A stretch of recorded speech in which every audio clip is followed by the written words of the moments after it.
In the crumbling streets of East Harlem, New York, Detective Ryan Torres had seen enough blood to last 3 lifetimes. Still, nothing prepared him for the murder of Lena Marquez, a young mother, beloved in the neighborhood, found lifeless in her own home. The case screamed of a rushed burglary, broken window, stolen jewelry, a missing phone. But Ryan knew better.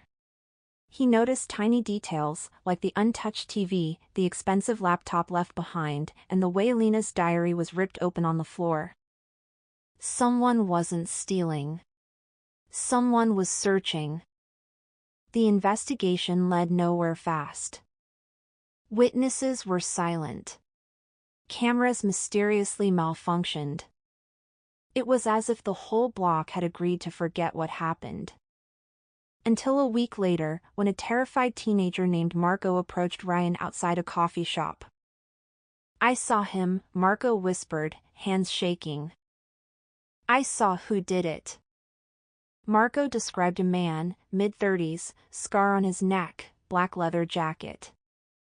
A face Ryan knew too well, Victor Cruz, a former gang enforcer who had disappeared after turning informant years ago. But Victor wasn't supposed to be in New York. Official records said he was dead, a staged car explosion set up by the police to protect him after a major bust. Ryan confronted his captain, demanding answers. "It was the deal," the captain admitted grimly. Victor testified against the cartel. "We faked his death to save him. If he's back, he's dangerous." Torn between loyalty and justice, Ryan realized, if Victor killed Lena, it meant something deeper, something the NYPD had hidden for years. Maybe Victor never left. Maybe the real crime was buried under layers of protection and corruption. 2 nights later, Marco went missing. A chilling message was left on Ryan's windshield. "Stay out of this, or more kids vanish." Ryan's rage exploded.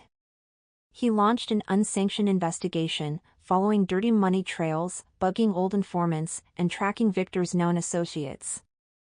Finally, in an abandoned subway station, Ryan found Marco, tied up, bruised, but alive, guarded by Victor himself. "You should have left it alone," Victor sneered, gun raised.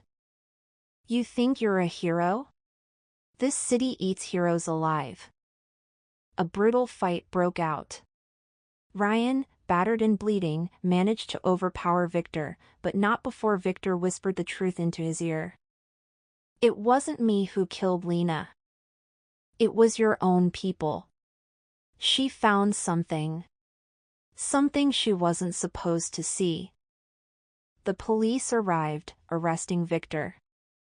But the words haunted Ryan. Back at headquarters, he hacked into Lena's stolen phone, recovered during Victor's arrest, and found it, a video. Grainy footage showing 2 NYPD officers meeting with cartel leaders, exchanging cash under the cover of darkness. Lena had filmed it by accident. And for that, she was silenced.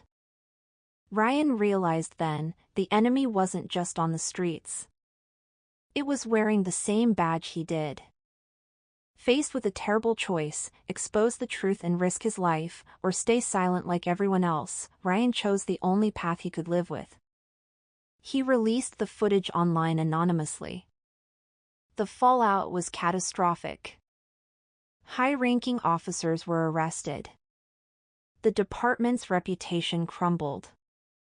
Ryan lost his job, his friends, and nearly his freedom.